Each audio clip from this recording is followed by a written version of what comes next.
Morning students, my self Sarvesh Kumar.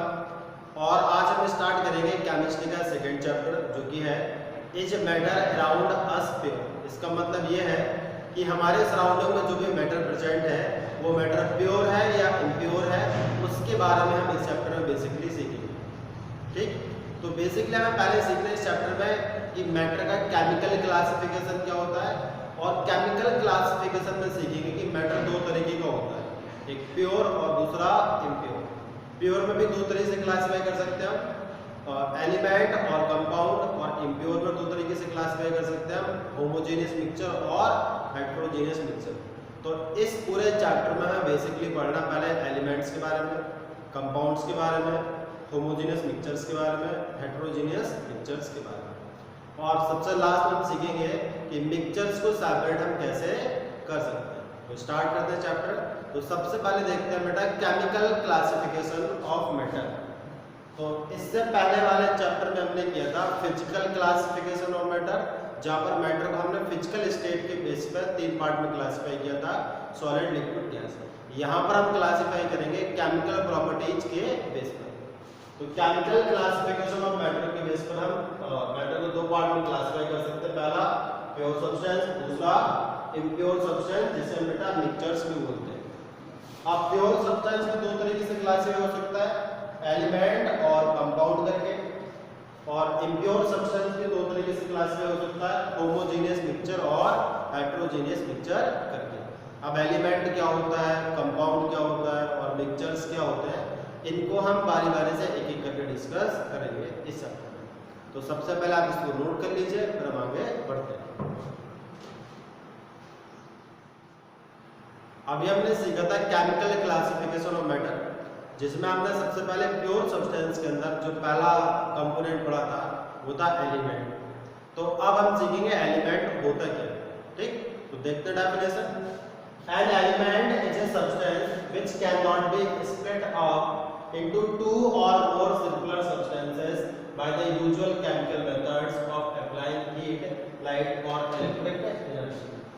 Means एक element ऐसा substance है जिसको हम किसी भी यूजुअल केमिकल मेथड से फर्दर स्प्लिट या ब्रेक नहीं कर सकते। यूजुअल केमिकल मेथड क्या होते हैं, यूजुअली हम क्या करते हैं, किसी भी सब्सटेंस को इलेक्ट्रिसिटी, लाइट और हीट अप्लाई करके ब्रेक कर सकते हैं, लेकिन एलिमेंट को हम इलेक्ट्रिसिटी, लाइट और हीट अप्लाई करके फर्दर ब्रेक नहीं कर सकते। ठीक, तो ये तो हो गया एलिमेंट का डेफिनेशन जो कि प्रैक्टिकली है। अब हम कैसे आइडेंटिफाई करेंगे नॉर्मली कि कोई भी सब्सटेंस एलिमेंट है या नहीं है, तो उसके हमने एक और डेफिनेशन लिखा हुआ है। N element is a substance which is made up of only one kind of atoms, जिसमें केवल एक ही तरीके के एटम्स प्रेजेंट हो, उसे बोलते हैं हम एलिमेंट। ठीक, एग्जांपल देखते हैं। ऑक्सीजन, अब देखो हमने ऑक्सीजन O2 लिखा, हाइड्रोजन H2 लिखा, नाइट्रोजन N2 लिखा, क्लोरीन Cl2 लिखा, फ्लोरीन F2 लिखा, ब्रोमीन Br2 लिखा, आयोडीन I2 लिखा, फास्फोरस क्या लिखा P4, सोडियम क्या लिखा Na, कार्बन क्या लिखा C। तो देखो हमने कभी कभार क्या किया, जो सबस्क्रिप्ट है वहां पर कुछ नंबर लिख दिए। जैसे यहाँ पर ऑक्सीजन, तो ऑक्सीजन O होता है, सबस्क्रिप्ट में 2 लिख दिया हमने। हाइड्रोजन H होता है, यहाँ पर 2 लिख दिया। ब्रोमीन Br होता है, यहाँ पर 2 लिख दिया। आयोडीन I होता है, यहाँ पर 2 लिख दिया। फास्फोरस P होता है, यहाँ पर 2 लिख दिया। तो ऐसा क्यों किया, एक्चुअल में मैंने वो फॉर्म लिखे हुए बेटा जिस फॉर्म में ये एलिमेंट नेचर में एग्जिस्ट करते हैं। ऑक्सीजन कभी भी नेचर में O के फॉर्म में एग्जिस्ट नहीं करता है, ऑक्सीजन हमेशा एग्जिस्ट करता है O2 के फॉर्म में। इसी तरीके से हाइड्रोजन कभी H के फॉर्म में एग्जिस्ट नहीं करता, वो एग्जिस्ट करता है H2 के फॉर्म में। तो मैंने वो फॉर्म लिखे हुए एलिमेंट के जिस फॉर्म में नेचर वो एग्जिस्ट करते हैं। अब देखिए ऑक्सीजन एलिमेंट कैसे, ऑक्सीजन किससे फॉर्म हुआ, ऑक्सीजन के 2 एटम्स हैं, जैसे O एंड O से। जब O एंड O मिक्स होंगे तो क्या फॉर्म हो जाएगा, O2 फॉर्म हो जाएगा। अब एलिमेंट का डेफिनेशन क्या था, ऐसे सब्सटेंस जो केवल एक ही तरीके के एटम से फॉर्म हो गए। तो ऑक्सीजन एक ही तरीके के एटम से मिलकर तो फॉर्म हुआ है, इसमें केवल किसके एटम है, ऑक्सीजन के एटम है, बस यहाँ पर है ऑक्सीजन के 2 एटम। तो ये क्या है, एलिमेंट है। हाइड्रोजन देखिए हम, हाइड्रोजन में हाइड्रोजन के 2 एलिमेंट है, सॉरी 2 एटम्स है, लेकिन है तो एक ही तरीके के एटम, तो ये भी क्या है एलिमेंट है। तो हम देखें बेटा इसी तरीके से नाइट्रोजन में केवल नाइट्रोजन के एटम हो गया, क्लोरीन में क्लोरीन के, फ्लोरीन में फ्लोरीन के, और फास्फोरस में फास्फोरस पी के, सोडियम में Na के। तो ये सारे क्या है एलिमेंट के फॉर्मूले। अच्छा अब एक एग्जांपल देख लेते हैं जहां पर 2 काइंड ऑफ एटम्स होते हैं। जैसे हम बोले वाटर, वाटर का फॉर्मूला क्या होता है H2O, तो वाटर का फॉर्मूला H2। तो यहाँ पर हम देख पा रहे हैं बेटा कि वाटर में 2 तरीके के एटम प्रेजेंट है। पहला कौन सा हाइड्रोजन, दूसरा कौन सा ऑक्सीजन। हाइड्रोजन के कितने एलिमेंट है 2, ऑक्सीजन कितना एलिमेंट है, यहाँ पर कुछ नहीं, इसका मीन्स 1। तो वाटर तब फॉर्म होगा जब हाइड्रोजन के 2 एलिमेंट ऑक्सीजन के 1 एलिमेंट के साथ कंबाइन कर जाए।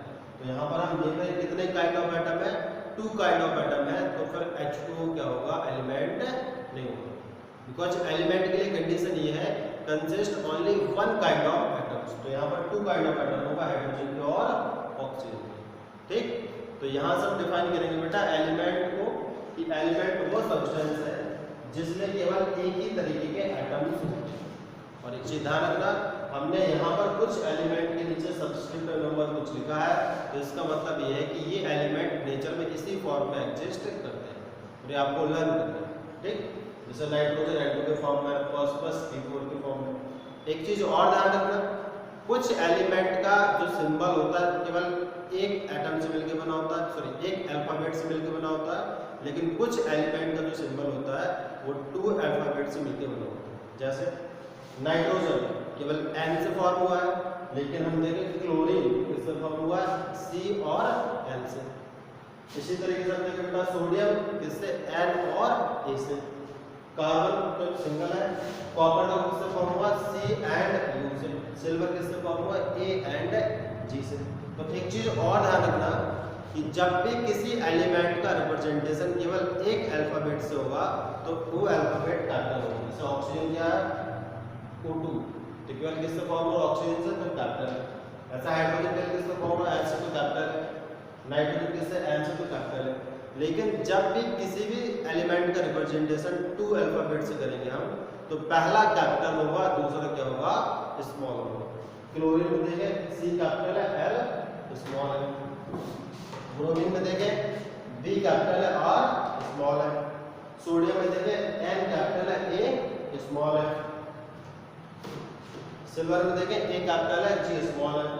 कॉपर में देखें C कैपिटल है, U स्मॉल है। ध्यान रखना जब 1 अल्फाबेट से रिप्रेजेंटेशन हो तो कैपिटल होगा, और 2 अल्फाबेट से रिप्रेजेंटेशन होगा तो पहला कैपिटल होगा, दूसरा क्या होगा स्मॉल होगा। तो ये था एलिमेंट आइडेंटिफाई करने का तरीका। कैसे आइडेंटिफाई करेंगे, एलिमेंट में केवल एक ही तरीके के एटम्स प्रेजेंट होंगे। यदि एक से ज्यादा तरीके के एटम्स प्रेजेंट है तो वो एलिमेंट नहीं है। अब देखते हैं कि on the basis of properties elements can be divided into 3 groups.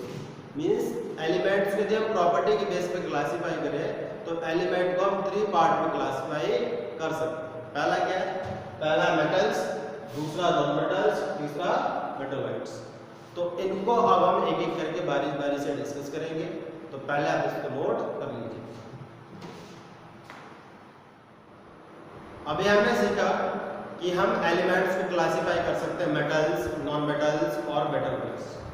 तो अभी हमें क्या करना है कि मेटल्स क्या होते हैं वो समझना है, नॉन मेटल्स क्या होते हैं वो समझना है, और मेटलॉइड्स क्या होते हैं वो समझना है। लेकिन मेटल्स, नॉन मेटल्स और मेटलॉइड्स समझने के लिए हमें कुछ बेसिक से टर्म समझने पड़ेंगे या कुछ बेसिक से डेफिनेशन समझने पड़ेंगे जिनका यूज हम बार बार करेंगे।